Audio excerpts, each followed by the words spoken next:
इस माँ ने अपनी बेटी को ज़बरदस्ती बैलेट सिखाने के लिए सबसे पहले उसके हाथ पकड़कर उसकी पीठ पर पाँव रख दिए और उसके बाद उसके हाथों को मरोड़ने लगी। बहुत ज़्यादा प्रेशर की वजह से उस लड़की की बैकबोन टूट जाती है। ऐसा होने पर अब वो मूव भी नहीं कर पाती। इसकी साइको माँ अभी भी नहीं रुकती। वो अपनी बेटी की सर्जरी करके उसकी बैक में एक मैकेनिज्म फिट करती है और उसे एक डोल जैसा बना देती है। तब से वो लड़की एक रोबोटिक डोल की तरह डांस करती रहती है। इसके 10 साल बाद कुछ लोग सस्पेंस की वजह से इस मेंशन में आते हैं और उन्हें इस मेंशन में इसी लड़की की डोल मिलती है जिस पर एक कपड़ा पड़ा हुआ होता है। इनमें से एक लड़का इस डोल पर से वो कपड़ा हटाता है तो ये देखते हैं कि ये डोल नहीं बल्कि एक यंग लड़की थी। तभी इनमें से एक लड़की उस मैकेनिकल मशीन में चाबी लगाती है जिससे वो घूमने लगती है। तो ये डोल लड़की रोबोटिक डोल की तरह डांस करना शुरू कर देती है। डांस खत्म होने पर डॉल लड़की को ऐसा महसूस होता है कि उसके आसपास कोई मौजूद है। अब क्योंकि उस डॉल लड़की की आंखें बंद थीं, इसलिए वो चारों तरफ सूंघने लग जाती है जिससे उसे लूसी नाम की लड़की की खुशबू आती है और वो फौरन उस पर हमला कर देती है। लेकिन लूसी स्ट्रॉन्ग होने की वजह से उस डॉल को पीछे धकेल देती है। अब आगे कहानी में क्या होने वाला है चलिए देखते हैं। कहानी की शुरुआत में हमें एक सिटी को दिखाया जाता है जहाँ पर बहुत सारे बच्चों के मिसिंग पोस्टर्स लगे होते हैं। जिसके बाद हम लूसी नाम की एक लड़की को देखते हैं जिसकी दोनों आंखों का कलर अलग अलग होता है। लूसी अपनी मिसेस विल्सन इंतजार कर रही होती है जो उसे होम नर्स बनने की प्रैक्टिकल ट्रेनिंग देगी। आज लूसी की ट्रेनिंग में पहला दिन था इसलिए वो थोड़ी नर्वस होती है। कुछ देर बाद वहाँ पर मिसेस विल्सन आ जाती हैं। फिर लूसी मिसेस विल्सन के साथ उनके पहले पेशेंट की ट्रीटमेंट के लिए निकल जाती है। रास्ते में मिसेस विल्सन लूसी की दोनों आंखों के अलग अलग रंग होने के बारे में पूछती हैं। इस पर लूसी उन्हें बताती है कि ये बचपन से ही ऐसी हैं। मिसेस विल्सन उससे उसकी आंखों को देखकर कहती है कि जिनकी भी आंखों का रंग अलग अलग होता है उनकी सोल एक्सचेंज हो सकती है। इस पर लूसी उसे कहती है कि वो इन बातों पर यकीन नहीं रखती। थोड़ी देर बाद वो लोग अपने पहले पेशेंट के पास पहुंच जाते हैं। मिसेस विल्सन लूसी को बताती है जो पेशेंट हॉस्पिटल नहीं आ सकते उनकी ट्रीटमेंट के लिए हमें खुद उनके घर आना पड़ता है। इसके पास ऐसे बहुत सारे पेशेंट्स हैं इसलिए उनके घर की चाबी भी है। पहले पेशेंट को मेडिसिन देने के बाद अगले पेशेंट के पास जाते हैं जो कि एक बूढ़ी औरत होती है। उसका ट्रीटमेंट देकर ये लोग अपनी लास्ट पेशेंट जेसल के घर जाते हैं जो कि एक बहुत बड़ा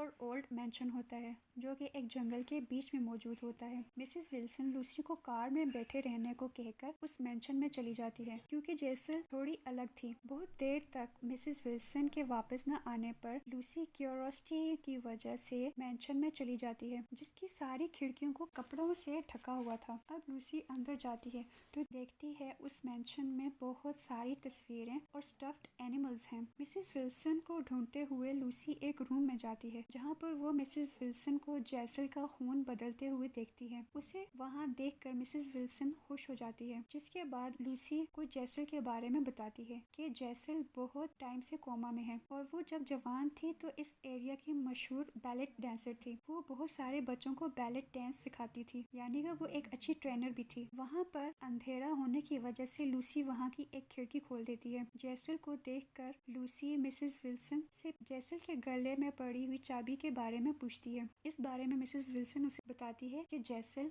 बहुत अमीर थी। उसकी एक बेटी भी थी जो बोल नहीं सकती थी और किसी वजह से उसकी बेटी की मौत हो गई। उसके बाद से जैसल की हालत ऐसी हो गई और उसे कहीं से पता चला है कि इस घर में जैसल ने खजाना छुपा के रखा हुआ है तो ये चाबी उसी की हो सकती है। उसने कई बार उस खजाने को ढूंढने की कोशिश की लेकिन खजाने तक नहीं पहुंच सकी जिसके बाद वो दोनों वहाँ से निकल जाती हैं। मिसेस विल्सन लूसी को उसकी बताई हुई जगह पर छोड़ देती है और अपने घर की तरफ जाने लगती है। यहाँ हम देखते हैं मिसेस विल्सन रास्ते में एक लड़की को किडनैप करती है और साथ ले जाती है जिससे हम जान सकते हैं कि शहर में हो रही किडनैपिंग में इसका हाथ होगा क्योंकि जिस बच्ची को इसने किडनैप किया था उसकी उम्र की बच्चियों के मिसिंग पोस्टर शहर में लगे हुए हैं। जिसके बाद वो घर जाकर उस बच्ची को मार देती है और उसका खून निकालती है। वहाँ दूसरी तरफ लूसी अपने फ्रेंड विलियम से मिलने जाती है। थोड़ी देर बाद दोनों एक बार में जाते हैं जहाँ विलियम का भाई बेन काम करता है। वहाँ पहुंचकर विलियम लूसी से उसकी आज नर्सिंग के पहले दिन के बारे में पूछता है कि उसका दिन कैसा रहा। इस पर लूसी उसे आज के दिन के बारे में बताती है, जिसमें वो विलियम को ये भी बताती है कि उसकी ट्रेनर ने बताया है कि इस जंगल के बीच में रहने वाली बूढ़ी औरत के घर में बहुत सारा खजाना छुपा हुआ है। ये सुनकर विलियम एक्साइटेड हो जाता है और उसे खजाना ढूंढकर चुराने के लिए बोलता है। इस बात से लूसी नाराज हो जाती है और वहाँ से जाने लगती है। विलियम उसे बताता है कि हम दोनों का इन थोड़े से पैसों से कुछ काम नहीं होने वाला, क्योंकि वो कम पैसों के लिए काम करते करते थक चुके हैं, इसलिए हमें आगे की जिंदगी के लिए बहुत सारे पैसे चाहिए। विलियम उससे बोलता है कि हम दोनों के घर की कंडीशन काफी खराब है, तुम्हारे डैड भी बूढ़े हो चुके हैं और आगे जाकर तुम्हें भी बहुत सारे पैसों की जरूरत पड़ेगी, इसलिए तुम्हें ठंडे दिमाग से सोचने की जरूरत है। जब लूसी घर जाती है तो देखती है उसके डैड किसी औरत से बात कर रहे हैं। ये देखकर लूसी को काफी बुरा लगता है, क्योंकि उसकी माँ को मरे हुए थोड़ा सा ही टाइम हुआ था। जब वो अपने डैड से इस बारे में बात करती है, उसके डैड उसको बताते हैं कि वो अपनी बचपन की दोस्त से बात कर रहे थे और अब उससे मिलने जा रहे हैं। अपने डैड के जाने के बाद लूसी खजाने की चोरी में शामिल होने के लिए विलियम को कॉल करती है, क्योंकि वो भी अब अपने हालातों से तंग आ चुकी थी। और अब विलियम, लूसी और बेन उसी रात को एक कार में मिलते हैं और वहाँ से जैसल के मैंशन की तरफ चले जाते हैं। जैसल के घर से थोड़े पहले ही ये लोग अपनी कार खड़ी कर देते हैं। लूसी, बेन और विलियम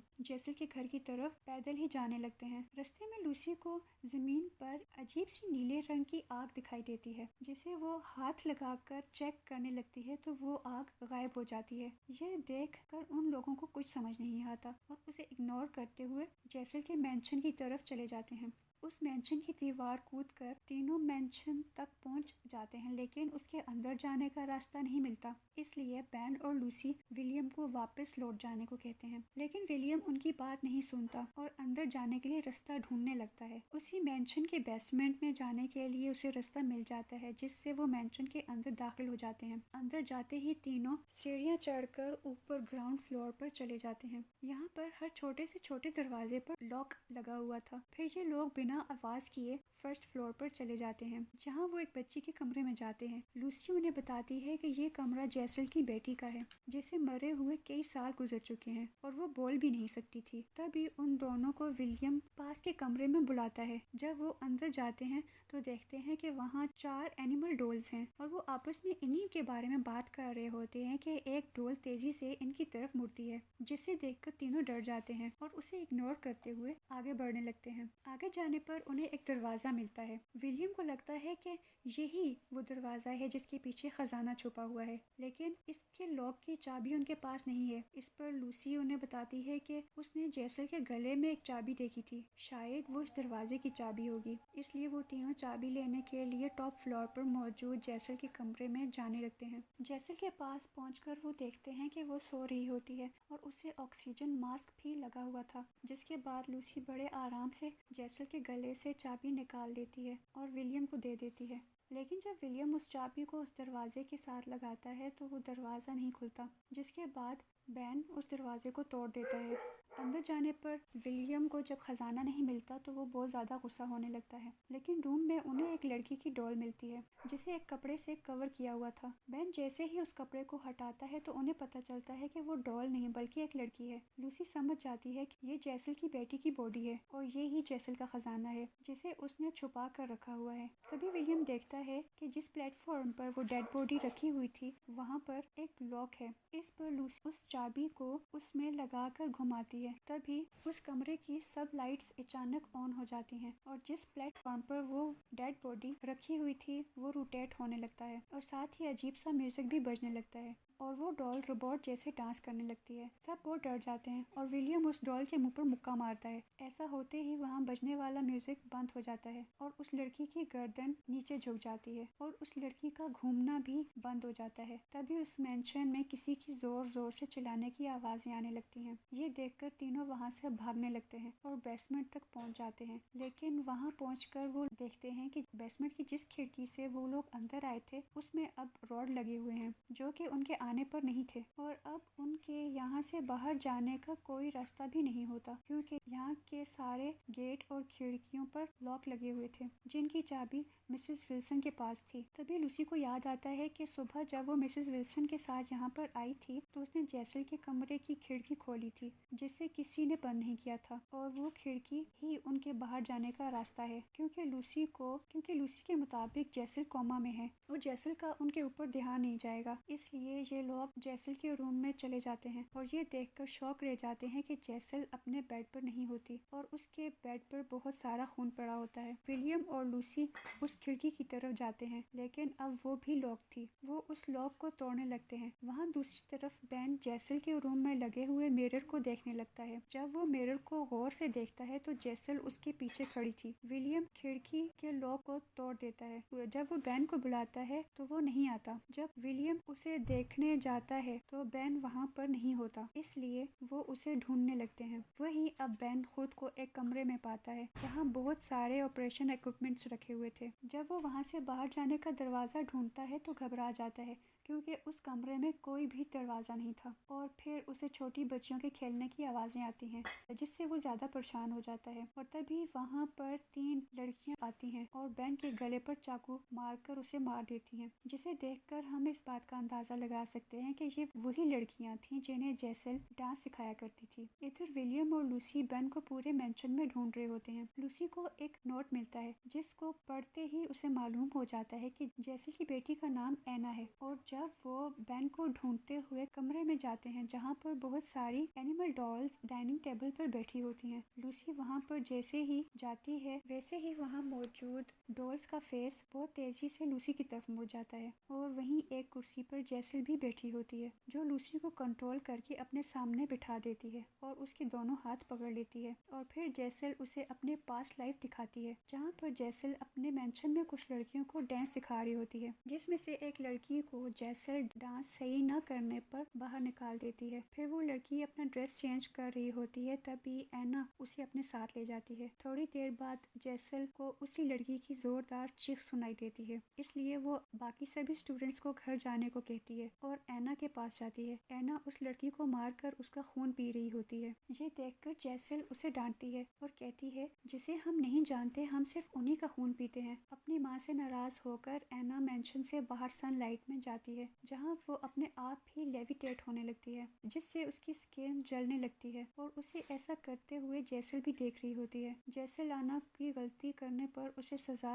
दे रही थी, क्योंकि वो सिर्फ अनजान लोगों का ही खून पीते हैं, जिससे हम ये समझ सकते हैं कि जैसल और एना वैम्पायर्स हैं। और जिन 3 लड़कियों ने बेन को मारा था ये जैसल की स्टूडेंट्स थी, जिनका एना ने खून पिया था। ये लोग शहर से दूर जंगलों में छुप कर रहते हैं, जो लोगों के लिए इंसान हैं लेकिन असल में ये हैवान हैं। इसके बाद लूसी प्रेजेंट में आ जाती है, लेकिन अब उसके सामने जैसल नहीं होती। वहीं दूसरी तरफ जब विलियम यहाँ से बाहर निकलने के लिए ताला तोड़ रहा होता है, उसके सामने बेन आता है, जिसके मुंह पर कपड़ा पड़ा हुआ होता है जो पूरी तरह खून से लथपथ होता है। जब विलियम उस कपड़े को हटाता है तो बेन उस पर हमला कर देता है और फिर दोनों के बीच बहुत ज्यादा लड़ाई होती है। उन दोनों की आवाजें लूसी भी सुन लेती है, लेकिन वो कुछ भी नहीं कर सकती, क्योंकि वो जिस कमरे में मौजूद थी वो लॉक था। अपनी जान बचाने के लिए विलियम अपने भाई बेन को मार देता है। तभी वहाँ पर जैसल आ जाती है और विलियम का खून पीकर उसे मार देती है, जिसके बाद लूसी वहाँ से भागकर एना के रूम में पहुँच जाती है, जिसकी नाक से खून बह रहा होता है।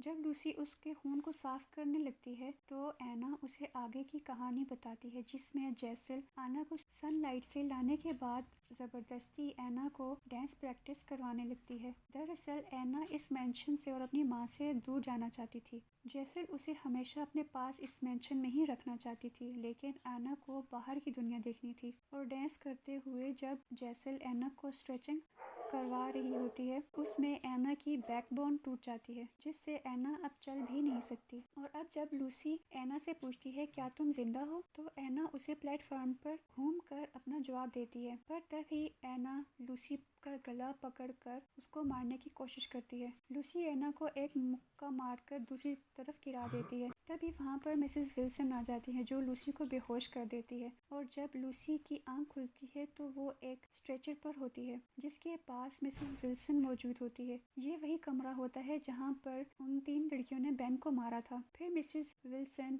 उसे बताती है कि वो जब छोटी थी वो भी जेसल के पास डांस सीखा करती थी और जब जेसल ने आना की गलती पर उसकी बैकबोन तोड़ी थी तब ऐसा करते हुए उसने देखा था। फिर जेसल ने एना की बैकबोन को उसके सामने ही जोड़ा था और तभी से वो जेसल के साथ है। वो उसका ख्याल भी रखती है और उसके लिए खून का इंतजाम भी करती है। सारी उम्र उसने उसके वैम्पायर होने के बारे में किसी को भी नहीं बताया। जेसल आना को ऑपरेशन रूम में लेकर आती है, जिसके बाद जेसल लूसी के पेट पर अपने नाखूनों से कट लगाकर एक कीड़े के ऊपर मैजिक करके उसे उसके पेट में डाल देती है। वैसे ही वो अपनी बेटी एना के साथ भी करती है। इसके बाद जब जेसल लूसी की आंखों को स्टिच कर रही होती है तभी उसे अपनी माँ की सोल वहाँ पर दिखाई देती है। उसकी आंखों को स्टिच करने के बाद जेसल अपना रिचुअल परफॉर्म करती है, जिसमें थोड़ी देर लूसी और एना हवा में तैरने लगती हैं और उसके बाद दोनों के मुंह से वो कीड़े निकलकर एक्सचेंज हो जाते हैं। और अब थोड़ी देर बाद मिसेस विल्सन लूसी को जेसल के पास लेकर आती है। अब लूसी खुद को मिरर में देखती है। इसकी दोनों आईज का कलर भी सेम हो चुका था, जबकि पहले लूसी की दोनों आंखों का कलर अलग अलग था। इससे हम समझ सकते हैं कि रिचुअल को परफॉर्म करके जेसल ने लूसी और एना दोनों की सोल को एक्सचेंज कर दिया था। मतलब कि अब लूसी की बॉडी में एना और एना की बॉडी में लूसी रहेगी। ये सब जेसल ने अपनी बेटी एना के लिए किया ताकि वो हमेशा उसके साथ रह सके और उसको डांस करता हुआ देख सके। अब जेसल एना को फिर से अपने सामने डांस करने के लिए बोलती है, लेकिन एना को अब डांस नहीं करना था। जेसल गुस्से में आ जाती है और